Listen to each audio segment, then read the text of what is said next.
this is Roger, thanks for dropping by. This is viewers orchid question time, number 3. I'm hoping it will be a regular Thursday event. And these are questions taken from my comment sections under various videos, so they're not all related to the same thing.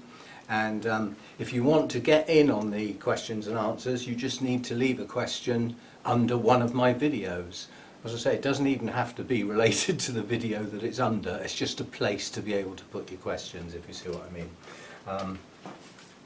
Simple ones, or some that I don't think would necessarily be of interest to others, I will often just answer it in the comment section.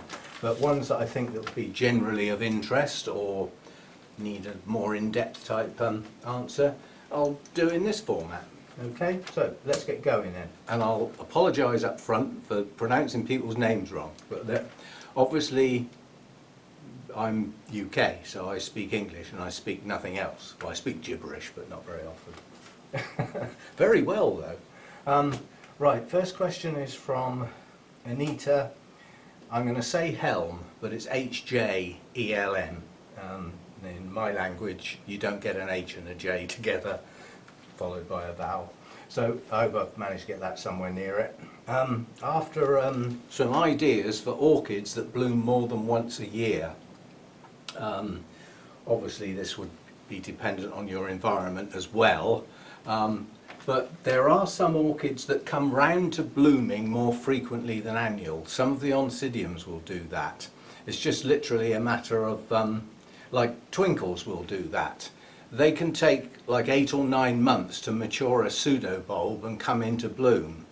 So they creep backwards each time. So instead of taking 12 months between blooming sessions, they can take like 10 or 11.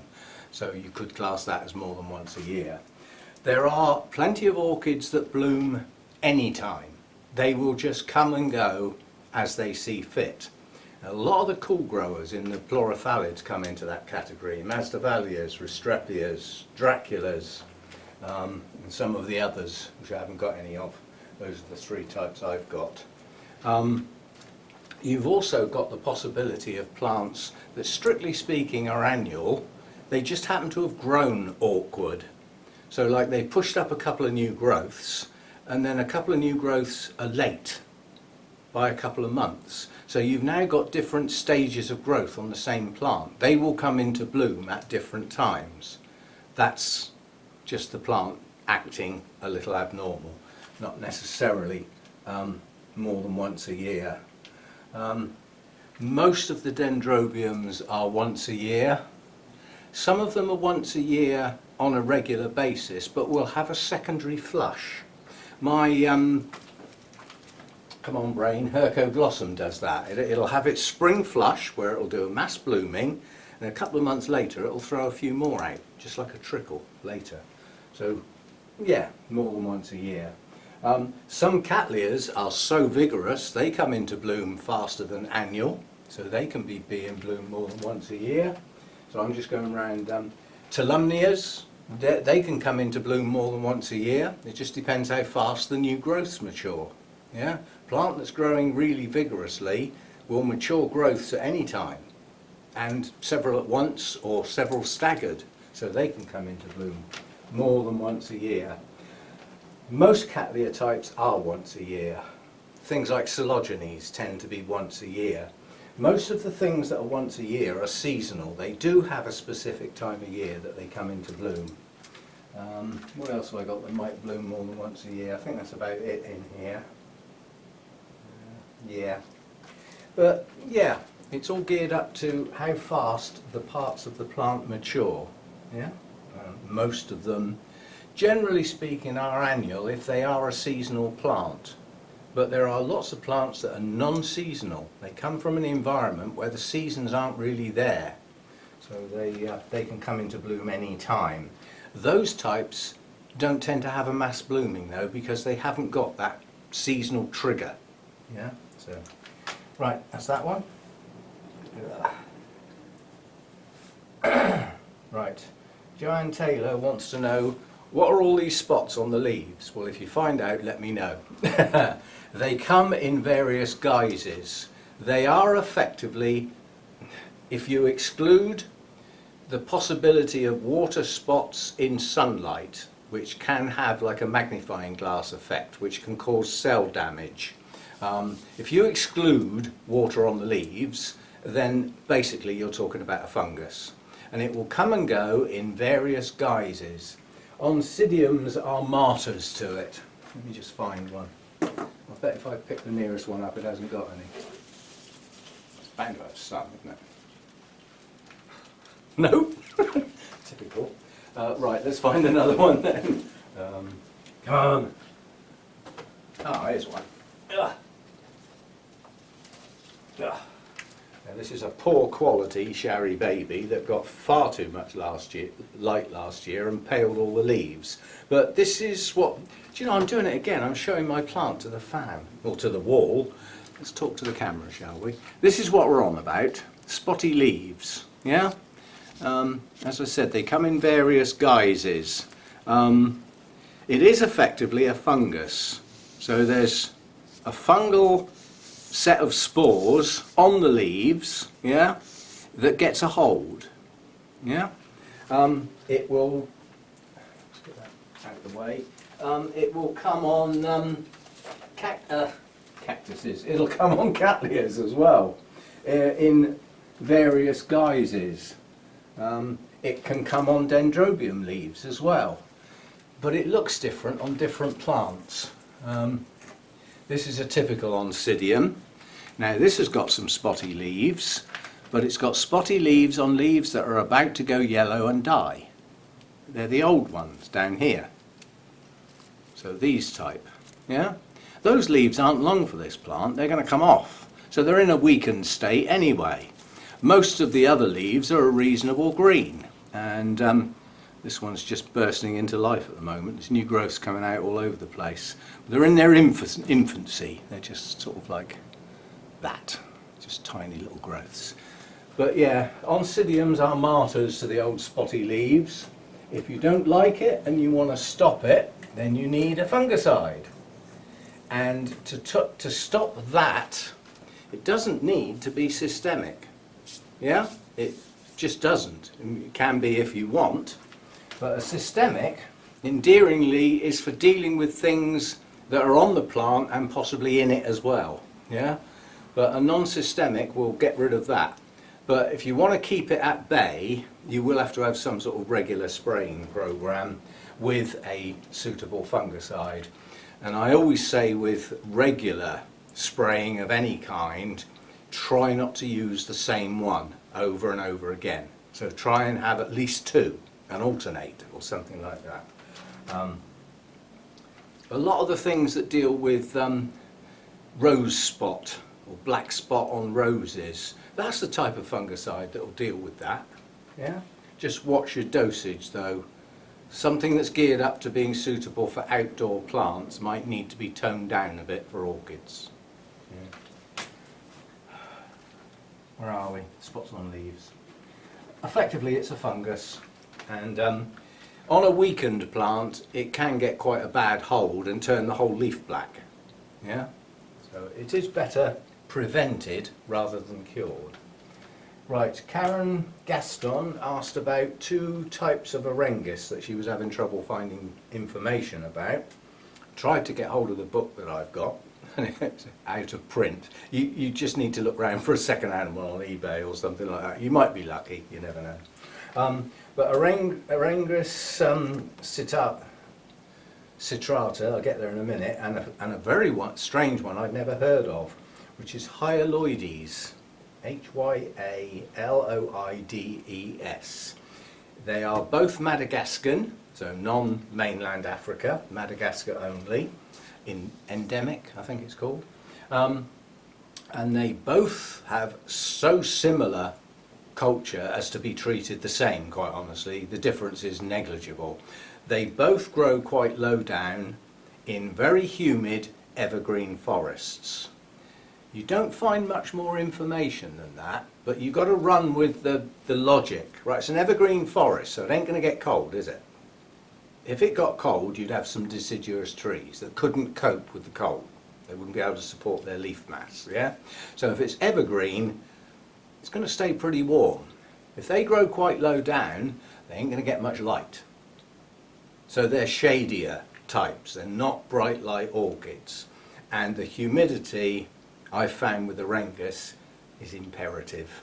It's not oh, they'll manage without, they won't. They will slowly but surely go downhill. They do need that humidity kept up.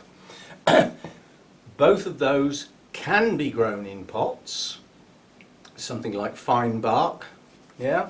They don't like soggy roots, so it's got to be free draining whatever you use. They can both be mounted, but if you mount them, certainly in the growing season, they must not dry out. I mean, I've got quite a few mounts in here. If they go dry for a day or two, they'll put up with it. Aerangis won't, yeah? They'll start their leaves will start to desiccate, they're difficult to plump back up, and if you start losing the growing tips on your roots, they don't recover. Yeah. So, somebody on my phone, I'm sure it'll be somebody I can get back to. Yeah, so those two, treat them the same. Humid, evergreen, warm forests is your clue. So not too bright with the old light, keep them hydrated and keep that humidity up. That's that one.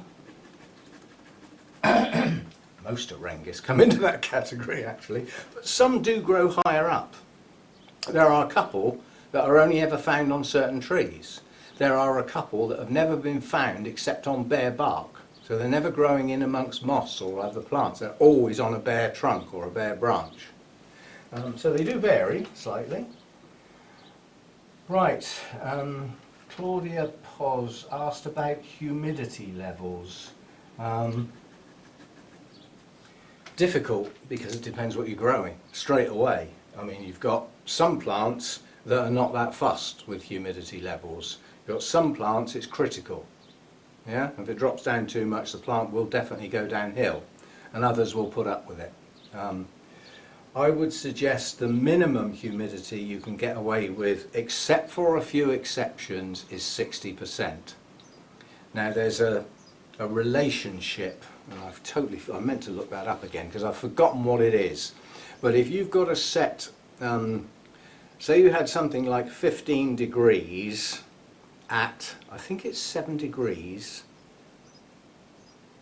and it doubles, but don't quote me on it. So if you had 15 degrees C at 70% humidity, yeah? If you drop that 15 degrees down to 10 degrees, that 70 is going to rocket, probably up 85, 90 with a drop of 5 degrees C. Yeah? It's relative to the temperature. So if you come back up to the 15 degrees and your 70% humidity, if that 15 degrees goes up to 20, that humidity is going to drop from 70 right down, probably 55. Yeah? So there's a relationship. So most people get cooler temperatures at night than they do during the day. Their humidity will naturally rise at night as it does in the wild. That's good. Don't mess with that. I mean, I've had it in here where the humidifier's been on during the day and it's been quite a warm day, but it's like early in the year or later in the year where as soon as it gets dark the temperature drops like a stone, yeah? Which means the temperature in here can go from like 25, 26 degrees down to 15.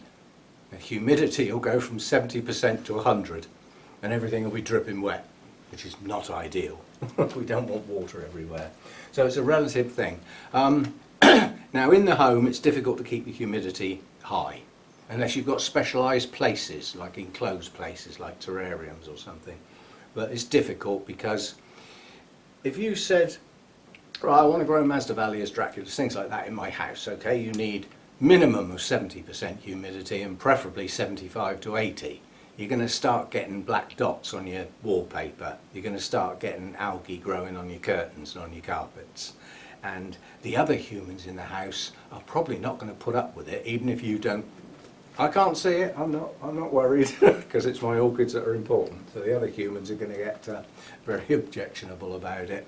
But out here, in the winter I'm happy with 60% humidity because my daytime temperatures very rarely go above 18, 19. Unless we get a nice bright sunny day, it might go up to 20, 21. But at 18 degrees C, I'm happy with 60% out here as a general value. That will rise at night as the temperature drops and goes down to my minimum, which this winter has been 13 degrees. Yeah? Come the summer, I'm going to start getting up 27, 28 degrees in here. I want 75% at those temperatures because I need that higher humidity so that those who would prefer not to be that warm can cope with it. That's what it's for. It's not essential for them to live. I mean, I've got orchids in here that would love to stay at 21, 22 degrees and never go any warmer. And 65, 70% would probably be okay. But if you're going to start increasing their temperature and put them under stress, you can de-stress them by raising the humidity as well. So, yeah, a guide. And it can only be a guide. But orchids don't grow in deserts. Simple as that. They need sun. Right, Tom Lemaine wanted me to have a chat about Dendrobium hancockii. If you haven't got room, don't get it. Mine is endearingly known as the bush because that's exactly what it is. It's a bush, and that's how it grows. And mine is strapped. Mine is heavily strapped together. If it wasn't, all these canes would arch outwards and it would be, you know, it would be over a metre across as well as a metre high. So if you haven't got room, don't get one. They do take up quite a bit of space. And metre long canes is not their maximum. They can grow quite a bit bigger than that. Basal growing, so new canes come from the base, but this one has a little party trick because the actual canes arch over and they branch naturally. So the canes branch. I was just going to find a couple. There's one there. Yeah, that's been trimmed and has branched. They'll branch without you trimming them. It's a natural way for these to grow. Now there's a classic example. Oh, I do believe that's a bud. But yeah, that cane's grown from the base right up to there, branched here, here, down there, arched over, branched out there, and is still growing. Yeah? They can get big. Maybe a bud. Might be a branch, who knows. Can't remember what time of year this bloomed last year. We did get quite a few blooms. Lovely blooms. Lovely deep yellow, waxy, textured blooms. You know, they've got substance to them. There's nothing wishy-washy or flimsy about them. However, there is something very flimsy about mealybugs. Oh, they die easy. Yeah, so beautiful blooms and a very, very nice fragrance, which most say smells like honey. I think I would agree. That's the closest thing the closest natural fragrance I can think of that they smell of. But beautiful blooms and long-lasting. So long-lasting, beautiful colour and fragrant. So they got a lot going for them. Unfortunately, the plant has got some downsides, mainly its size and its raggedy nature. I liken it to a bamboo bush. Yeah, it has reminiscence of a bamboo bush. Now I did get, I think I got 3 new canes last year. Unfortunately, they don't look new anymore, so I can't really spot them. But yeah, we grew 3 new canes last year. So we'll see what that does, but it is a bit of a wild look to it, and large. As far as care is concerned, it's a drier in winter, not dry, drier. It's not a rester as such. And a lot of that will be dependent on your minimum temperature, as I always say. Let's put it this way, food for thought. Does this dendrobium like to be drier in winter, or is it drier in winter because it has to be? because of where it comes from. So if you take it out of the wild, does it have to be drier in winter for its culture, for it to bloom? Or is it just like that in the wild because it is drier in winter? Does it need it, really? That's an open-ended question. Come up with whatever answer you like. Right. Maxine Evans wants to chat about light levels. A subject that is almost impossible without a light meter, basically, which I haven't got and I don't ever want. Because I use my eyes, basically. In here, at the moment, it's a hazy, sunny day. The light level in here is what I would call ambient to bright. So medium towards bright. It's not highlight. It can't be highlight. I've got polycarbonate on the roof, which is not clear, yeah, whatever it's called, opaque. And underneath that is bubble wrap, which is opaque. Bright light is when there's very little between your plant and the sunshine, almost bordering on burning, especially through glass. Yeah. Now the sun's gone in. Now we're back to medium light, medium to good. Yeah. If the haze goes away and the sun comes out, we'll be up to good light. But these are just silly expressions, really. You've just got to judge with your eyes. The way I've done my tests is with my DSLR, which has got obviously a metering system on it. You've got the aperture, how big the lens is, that lets more or less light in, and how fast the shutter speed is. The longer it's open, the more light gets in. So if it's open a long time and the lens is wide open, you're filming almost in the dark. So by locking one of those, like the speed, because I wanted to take a picture, so I locked my speed at 125th, which I can hold steady with my hands, even with a telephoto. So I locked the speed, and then I went out in some bright sunshine and took the exposure of some plants in the sun. And I wrote down my aperture. And then I went and found some plants that weren't shaded, but they weren't currently in the sunshine. And I took another reading.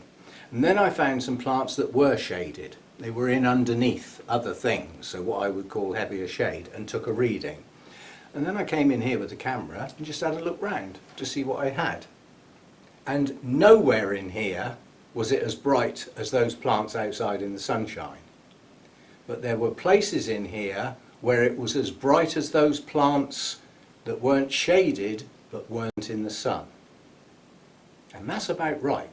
That's about as bright as I would ever need to go in here. But it's difficult to put words to them, it's difficult to put names to them. And what levels you want depends on your plants. Books will give different expressions for the same amount of light. Yeah? Right, there's not much more I can do with light levels. There's various measurements for light, lux, candle power, foot candles or whatever it is, but you will find it very difficult to find somebody to give you those levels in those more precise measurements at orchid level. Yeah? So, how long is a piece of string? I love that one. So that's that one. Right, here's a difficult one. Well, it is and it isn't. Carl's Orchid Party wants to know, in an artificial environment, so not growing outside, hanging off trees and things like that, so you know, in a controlled environment, out of light, temperature and humidity, which one takes priority? If you can't get them all right, which is the most important? How long's a piece of string? Which plant are we talking about? Yeah? If we're talking about my Restrepia, yeah? High humidity, priority. It'll put up with a bit of heat with that humidity. Yeah? Light level, doesn't really give a monkeys. It's a lower light orchid. So lowest priority. Heat next, humidity top priority. Store-bought Phalaenopsis. Yeah? Likes to be warm. Light levels, somewhere. Not bright sun. Humidity, not that fussed. So for that plant, the heat takes priority. They don't like to get cold. And the other two are also rands, not as important. So it depends entirely on your plant. Cattleya, yeah, but most of those like to be reasonably warm. Most of them like some humidity. And some of them are not going to bloom without flipping good light. So the light may be the more dominant one of those three. So it's plant dependent. Yeah. You can't give which one's more important than others. Not really. You have to look at the individual plant's requirements. And if you've got a plant and you think, oh, I really love that plant, I really want it, and you can't get any of those three right for that plant, it's better to leave it on the shelf where it is, because you'll only struggle with it. Right. Right, I'm only going to do one more, because I've said I'm trying to keep these relatively short. That'll leave me a couple to go into the queue for the next one. How big does Dendrobium and Osmanium have to be before it can bloom? You can have a plant that's 10 years old, has canes well over 1 metre long, and a dozen of them, and it doesn't bloom. Why? Because it's not been given the right conditions. However, if it is getting the right care and the right environmentals through those seasons, then it depends where it came from. And this is quite important because it does make a difference of a couple of years. Was it grown from seed? Yeah? Or was it a division from a mature blooming plant? Because if it was a division off a blooming plant, it will come into bloom again quite quickly, possibly even within a year. Yeah?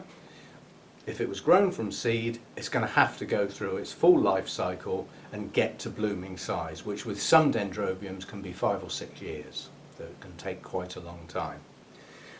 There's something about seedlings, they don't do much for a while, and then one spring, one season will start, and a new growth will come out the same as perhaps it did the year before, but this time it takes off. And suddenly you've got a cane that's quite a bit bigger than anything before. Now it's on its way. Yeah? And a couple more of those and it may get to blooming. But there is no real how big. Is it the number of canes? Is it the length of the canes? It's difficult to tell. But I would say that an anosmum grown from seed is going to need several, one minimum, several almost full-size canes. So you're looking at canes heading up towards 1 metre. I've seen an osmum with 1 1/3 long, metre long canes. Yeah? In the wild, possibly even longer, in those perfect conditions again. I've also seen an anosmum with canes about that big in bloom. So it's not necessarily the size of the canes. Many factors. So difficult one to sort of give a definitive answer. And that was Sandy asked that one. And yeah, that will do for today. That leaves a couple in. One of them I've left behind because I don't know the answer. I'm going to go and have to look. Well, I do, but I want to get it right because it's a more of a sciencey type thing. And although I'm pretty sure, I'd rather be absolutely sure. So I didn't want to do that one today. I'll come back to that. And yeah, I hope you're enjoying these. For me, I like to do them on the grounds that I can elaborate more, because I waffle, as you all know. What was the expression? Waffle master. You get clipped round the ear, you will. Cheek, damn cheek. Yeah, it gives me more chance to elaborate and dig into the corners around a subject than it can possibly ever do in a reply to a comment. So I'm enjoying these, I like them. I'll know when you're not enjoying them because my views will start doing that. Mayday, mayday, mayday. So as long as I'm getting reasonable amount of views on these, I'll assume people are enjoying them. Otherwise they wouldn't watch them, would they? They'd be in at the front end and straight out again or not bother even starting. So yeah, we're okay. And that was number 3, wasn't it? Yeah. I will see you next Thursday for number 4, all being well. Bye for now. Thanks for dropping by.